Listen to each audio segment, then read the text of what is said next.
السلام علیکم ورحمت الله وبرکاتہ. زه امیر محمد مروت کمیونټي اواز په پیج تاسو سره مخاطب یم. ملګرو، مروتو ورونو او ما بیټنو ورونو په تکیړو یوې بلې عظیمې منصوبې نه خوشاته او بیا لاس مړو یې لکي سیمنټ فیکټرۍ غوندې ډېرې نارې به بیا لکي سیمنټ فیکټرۍ غوندې وکړو، خو بیا به څه شی میندوو نه، لکه څرنګه چې لکي سیمنټ فیکټرۍ نه اوس محرومه یو موږ که نه د مروت په دغسې به بیا دغې منصوبې نه محرومه یو. منصوبه څه شی ده؟ بیټنیو چې کوم موږه د سوی ګیس کوم پلانټ باندې چې کوم کار شروع و هغه کمپلیټ ده تقریبا. اوس په هغې باندې چې پایپ لاین باندې کار شروع ده د فیسبوک باندې سوشل میډیا باندې څو ورځې وسلې چې هلې ګولې لګیا دي، هر سړی د راجا کریډ ډخلي، خو څوک وایي قومي جرګه ده ته دې پکار ده، څوک وایي سیاسي کسانو ته پکار ده. خو هغه نه اول زه دا خبره کوم چې موږ لکي مروت چې دوه غټو افسرانو خبر به وکړو سوی ګیس په حوالې سره. یو د جی ایم تجلی خان چې کوم جابو خیل سره تعلق لري، پېښور کې پی کې اوس جی ایم ده په موقع، او هغه ناباده چې کوم د سوی ګیس یونین چې کوم دا جنرال سیکرټري دا سی ډي ای چې شاهین اقبال مروت، دا دوه غټو کسانو به زه خبره وکړم چې آیا د دې سوی ګیس چې کله دا اپروول کېدل بیا دې دوه کسانو ته پته نه وه چې د موږ مروت قوم یا بیټنو قوم سره زیاتی کېږي یا زیاتی لګیا ده. آیا که چیرې دې چې موږ قوم سره زیاتی و بیا د دا دوه افسران ولې غلي ناست وو؟ هغه خبره بیا راشي که نه، هر مروت افسر خبره خو موږ نه کوو، ډېر ښه خلک شته پکې، خو د جنه مروتو افسران چې کوم دي باره دي او غټو اردو باندې دوی چې قسم په خدای کور مې پلته مې ورچولي وی، جان مو نه خلاص کړی وی. هېڅ مروت قوم پاره دو داسې توره نه ده والې، خپلو رشته دارانو پاره نه وایي بیا مروت قوم خو جلا پرېږدوه. دې چې داسې افسران دي چې خپل کور خپل کورنۍ کسانو پاره نه کوي، بیا مروت قوم خو جلا پرېږدوه. ښه خلک شته، ښه افسران شته پکې، خو هغه نه بعده خبرې کېږي قومي جرګې باندې. خو قومي جرګې نه زه په دې باندې لږ خفه یم. قومي جرګې ته موږ بار داسې ډېر کارونه دي چې تر اوسه پورې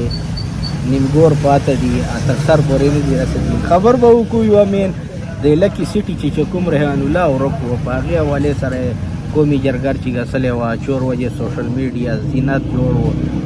انتظامیه سره میټینګان و. هغه نه بعده د قومي جرګې مشرانو د قوم ته ظاهره نه کړله، مخې ته چې نه شله خبر چې یاره دې وسله چې انتظامیه موږ ته کوم جواب راکړه، آیا دې باندې عمل وسه نه وسه، چې وسله دا د موږ قومي جرګې ته پکار و. اوس موږ دا سوی ګیس یوه عظیمه منصوبه نه روانه ده، دا کوم موږ ټولو ته پکار ده چې چیک سي ویټ سي دې اوسه چې عمل وسي، که نه بیا خو موږ نه هغه خټک هغه موږ وروڼه دي هغه ته کړول چې خپل حق یې واخیسته، او موږ چې دغسې ودو یو پراته یو. نن چې زه عام سړی یم، عام کس ته پته لګي چې دا منصوبې په بل طرف نه روانه ده، نو ما مشران ما سیاسي لیډران له دې نه دي خبر، ټول خبر دي، خو ټول غلي ناست دي. یو دا ما باندې نه ده وړ، دا سیاسي مشران چې په تاسې موږ وړ ویاوې به دا موږ لکي مروت دا حال و. هر کلي ته هر سړی خپل کلي ته سوچ وکړو، هر سړی خپل لارې ته سوچ وکړو، هر سړی خپل تعلیم لحاظ سره، هر سړی خپل اوبو لحاظ سره. بله وجه سلیمان خېل چې کومه واقعه سلې وه، یوه زنانه او بچی چې مار خوړلی او په هسپتالو چې دی څه شی نسته، دغه موږ لکۍ حال ده. سیاسي تا پاره سیاست پاره دی چې نه کوي، په سیاست ته نه ده ګوډ، بیا تا پاره سوی ګیسه دې کسه هغه مسلو چې دی تا پاره توره وایي، خو خپله برچي کېږو، خپله برویشېږو، کني پاته کېږو. بیا به بیا ډېرې نارې وکړو چې پیزو سیمنټ فیکټرۍ لکي مروت ټول حق وخواړه. نو ټول قوم ته پکار ده، زه بیټنو ته دا درخواست کوم، خامخا بیټنو به قومي جرګۍ مشران به هغې ته وایي چې دې مشران د یوه ورځ میټینګ چیږدي زر نظر دی چیږدي دی چې د لیټي نه کوي یوه ورځ دې میټینګ چیږدي د لکې قومي جرګې مشرانو سره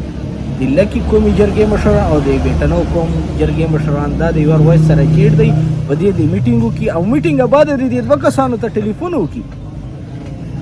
چې آیا دی چې کوم د سویګې د رول دی اپروول سلی دی چې موږ کوم پاره نقصان دا فایده ده موږ ته کوم قدم په کار ده نو افسرانو سره دی رابطې وکړي هر چی چې کوم ځای چا کوم چې هر سړی د خپل په دې باندې سرچ وکړي